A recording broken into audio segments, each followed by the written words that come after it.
Assalamualaikum warahmatullahi wabarakatuh. Perkenalkan, nama saya Diva Aulia Putri Hanafi dengan NIM 24108020003 dari program studi perbankan syariah kelas A tahun 2024.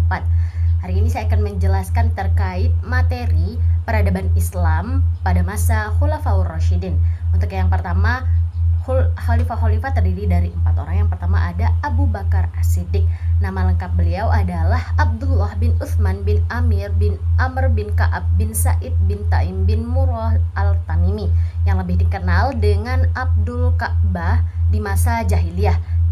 Beliau dilahirkan di Mekah pada tahun 572 Masehi setelah kelahiran Rasulullah Shallallahu Alaihi Wasallam. Kemudian Abu Bakar As-Siddiq terpilih menjadi khalifah pada tahun ke-11 Hijriyah atau 632 Masehi. Abu Bakar As-Siddiq meninggal dunia pada tahun 13 Hijriyah atau setara dengan 634 Masehi pada usia tepat 63 tahun.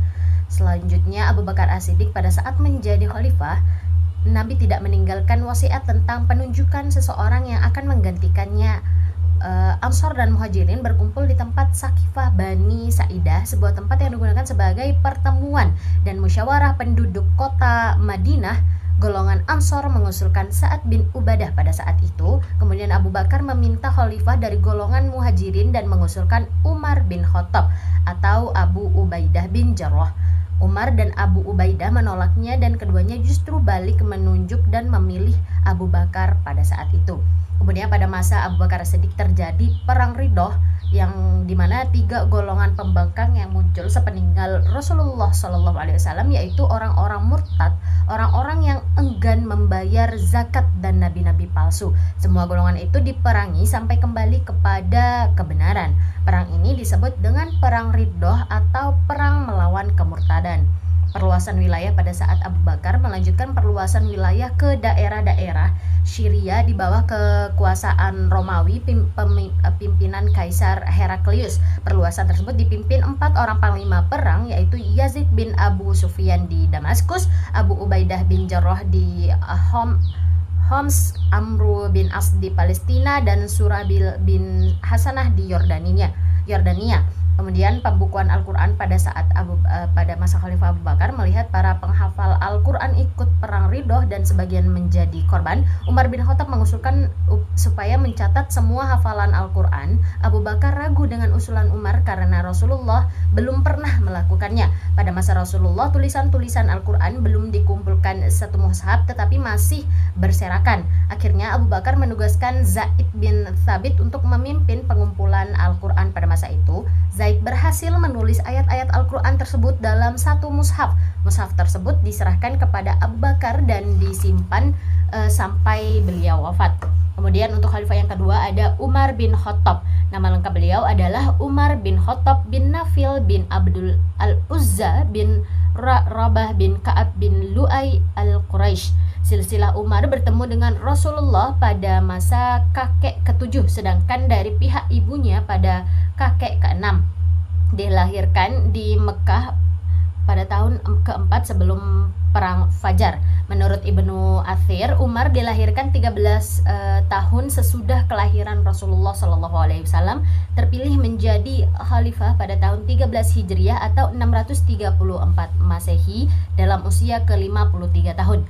Terbunuhnya Umar bin Khattab di tangan budak Persia bernama Abu Lu'lu' atau Abdul Mughirah, meninggal dunia pada tahun 23 Hijriyah atau setara dengan 644 dalam usia 63 tahun. Kriteria khalifah Abu Bakar, kriteria khalifah selanjutnya yang akan ditunjuk oleh Abu Bakar yakni tugas tidak kejam dan tidak lembut, yang kejam dan yang lembut dan tidak lemah. 2 pilihan Abu Bakar yaitu Umar bin Khattab dan Ali bin Abi Thalib. Abu Bakar bermusyawarah dengan Abdurrahman bin Auf, Utsman bin Affan, Asid bin Khudair al-Ansari, Sa'id bin Zaid yang lain dari kalangan Muhajirin dan Ansor. Penetapan Umar sebagai khalifah ditulis pada suatu piagam pengangkatan. Kemudian untuk perluasan wilayah pada saat itu melanjutkan perluasan wilayah yang dilakukan oleh Abu Bakar. Kemudian Umar bin Khattab berhasil menguasai Jazirah Arab, Syria, Palestina, Mesir, dan sebagian wilayah Persia. Untuk administrasi negara terdiri dari beberapa. Yang pertama itu untuk membentuk 8 wilayah provinsi, yaitu Mekah, Madinah, Syria, Jazirah, Basrah, Kufah, Palestina, dan Mesir. Yang kedua ada menertibkan sistem pembayaran gaji dan pajak tanah. Yang ketiga ada mendirikan pengadilan negara dalam rangka memisahkan lembaga yudikatif dengan lembaga eksekutif.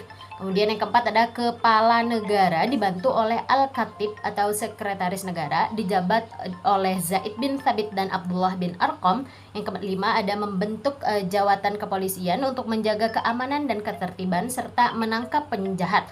Yang keenam membentuk jawatan militer bertugas di daerah-daerah perbatasan seperti di Kufah, Basrah, dan Fusha dan diberi gaji secara teratur setiap bulannya. Yang ketujuh ada mendirikan Baitul Mal, memungut pajak dan lain-lain disimpan di Baitul Mal dan penggunaannya diatur oleh dewan-dewan pada saat itu. Yang kedelapan mencetak mata uang sebagai alat tukar yang resmi dari negara. Yang terakhir ada menciptakan kalender Islam atau tahun Hijriyah. Pada saat itu terdapat seni-seni arsitektur yang Khalifah Umar membangun kota-kota baru atau memperbaharui kota-kota lama yang dibangun gedung-gedung bergaya Persia, Romawi, dan Arab yang dijiwai oleh seni Islami. Kemudian ada ilmu qiraat. Untuk mempelajari bacaan Al-Quran, Umar bin Khattab telah mengutus Mu'az bin Jabal ke Palestina, Ibadah bin Al-Thamid ke Hims.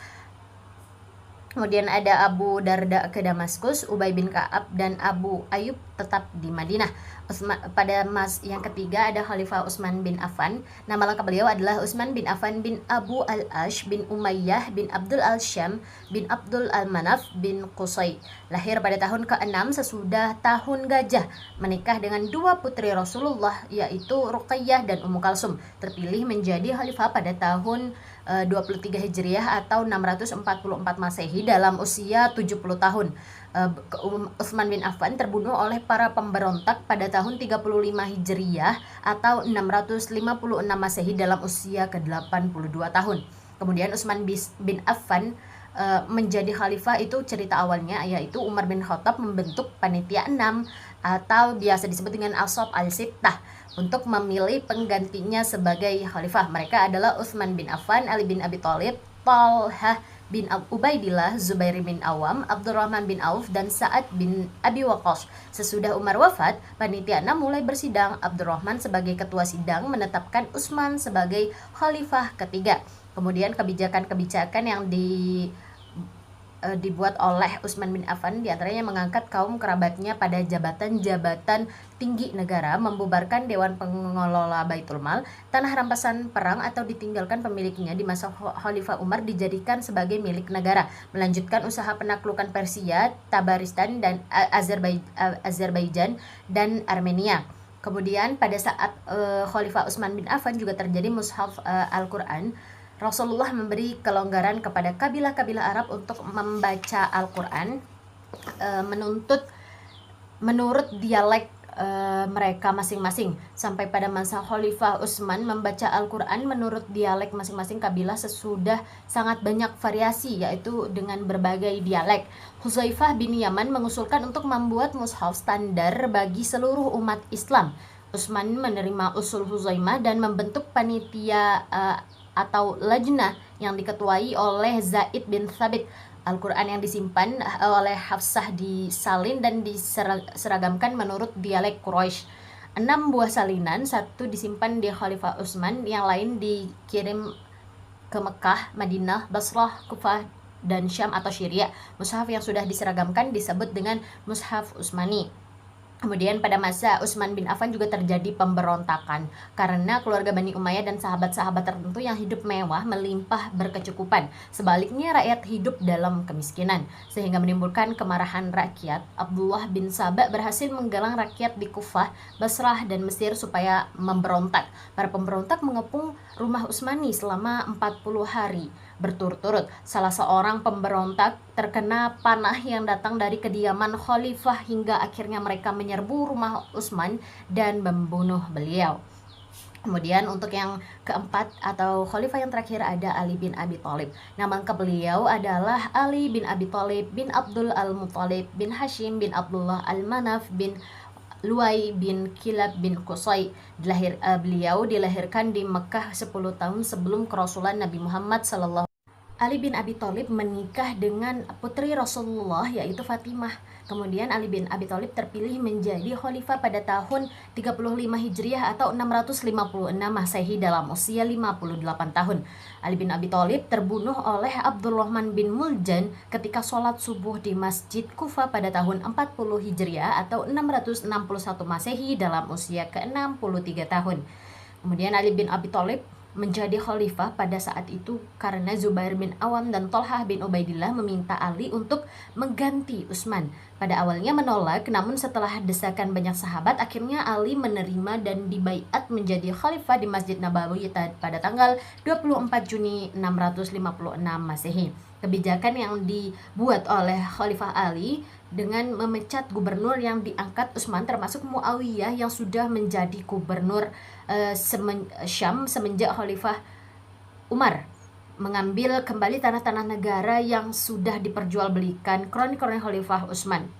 Kemudian pada saat kekhalifahan Ali bin Abi Thalib juga terjadi beberapa perang, yang dimana pertama ada perang Jamal, yaitu Ali menghadapi pemberontakan Thalhah, Zubair dan Aisyah. Peperangan yang pertama kali terjadi antara sesama kaum muslimin. Setelah unta yang ditumpangi Aisyah dapat dibunuh, peperangan berhenti dengan kemenangan di pihak Ali. Kemudian yang kedua ada perang Siffin.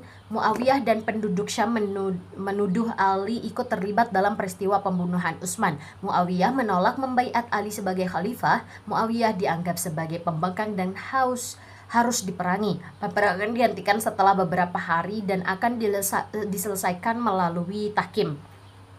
Kaum Khawarij, mereka yang keluar dari barisan-barisan Ali. Pasukan Ali pada perang Siffin yang tadinya meminta untuk menghentikan perang dan menerima tahkim. Tahkim atau perundingan diselenggarakan pada bulan Ramadan 37 Hijriah atau Januari 659 Masehi di Dum'at Al-Jandal, terletak di antara Madinah dengan Damaskus. Agenda perundingan ialah pertama, untuk Utsman terbunuh secara zalim. Kedua, siapa yang tepat untuk menjadi khalifah selanjutnya. Hasil tahkim yaitu menghentikan pemerintahan Ali dan Muawiyah dari jabatan masing-masing dan kemudian diserahkan kepada kaum muslimin untuk mencari penggantinya. Tetapi Amr menyatakan bahwa dia telah menurunkan Ali dari jabatannya sebagai khalifah dan menetapkan Muawiyah sebagai penggantinya. Kaum Khawarij berpendapat bahwa biang keladi perpecahan umat Islam adalah Ali bin Abi Thalib, Muawiyah dan Amr bin Al-Ash. Kaum Khawarij berusaha membunuh ketiga tokoh tersebut di waktu yang sama, tetapi akhirnya hanya berhasil membunuh Khalifah Ali bin Abi Thalib. Hasil peradaban pada masa Khulafaur Rasyidin diantaranya dalam bidang ekonomi. Yang pertama ada sistem ekonomi berbasis keadilan, dilarang riba, penipuan, dan monopoli. Yang kedua ada didirikannya Baitul Mal atau perbendaharaan negara untuk mengatur keuangan negara. Yang ketiga ada penerapan sistem zakat, jizyah, kharaj, dan ghanimah atau harta rampasan perang. Yang terakhir ada pembangunan infrastruktur seperti jalan, pasar, dan saluran air. Untuk bidang yang kedua ada bidang agama dan keagamaan. Kodifikasi Al-Quran dilakukan pada masa Khalifah Utsman bin Affan yang membutuhkan Al-Quran dalam satu mushaf standar atau mushaf Utsmani untuk mencegah perbedaan bacaan di berbagai wilayah Islam. Penyebaran Islam keluar Jazirah Arab, Islam meluas ke wilayah Persia, Syam, Suriah, Mesir, dan Afrika Utara. Penguatan akidah dan syariat umat Islam diarahkan untuk memegang teguh ajaran Nabi Muhammad SAW tanpa penambahan atau pengurangan. Yang ketiga ada bidang politik dan pemerintahan. Pembentukan sistem pemerintahan Islam atau khalifah. Kepemimpinan digantikan melalui musyawarah dan baiat, bukan berdasarkan keturunan. Pembagian wilayah administrasi, wilayah Islam dibagi menjadi beberapa daerah dengan gubernur sebagai pemimpin. Pembentukan lembaga-lembaga negara seperti Diwan atau lembaga administrasi dan pencatatan keuangan, pasukan keamanan dan tentara terorganisir, pengadilan yang berlandaskan hukum Islam. Dan yang keempat ada bidang militer dan ekspansi wilayah. Pada masa Khalifah Umar bin Khattab, wilayah Islam berkembang pesat. Persia ditaklukkan, Persia kalah. Mesir, Syam, dan sebagian besar Bizantium dikuasai. Dibentuk pasukan militer yang teratur dan disiplin tinggi. Yang selanjutnya ada bidang sosial dan ilmu pengetahuan. Kehidupan sosial diatur berdasarkan prinsip keadilan dan kesejahteraan umat. didorongnya pendidikan agama dan hukum Islam, terutama untuk memahami Al-Quran dan hadis. Pembangunan masjid tidak hanya sebagai tempat ibadah, tetapi juga sebagai pusat pendidikan dan musyawarah. Dan yang terakhir ada pada bidang hukum dan keadilan, penegakan hukum berdasarkan Al-Quran dan Sunnah, pengangkatan qadi atau hakim untuk menyelesaikan perkara. Khalifah sendiri bertanggung jawab atas keadilan sosial dan hukum. Masa Khulafaur Rasyidin merupakan periode keemasan awal Islam, yang dimana sistem pemerintahan, hukum, dan sosial dibangun berdasarkan ajaran Nabi Muhammad SAW. Hasil peradaban pada masa ini menjadi fondasi bagi perkembangan kekhalifahan Islam berikutnya seperti Bani Umayyah dan Bani Abbasiyah. Sekian yang dapat saya sampaikan. Wassalamualaikum warahmatullahi wabarakatuh.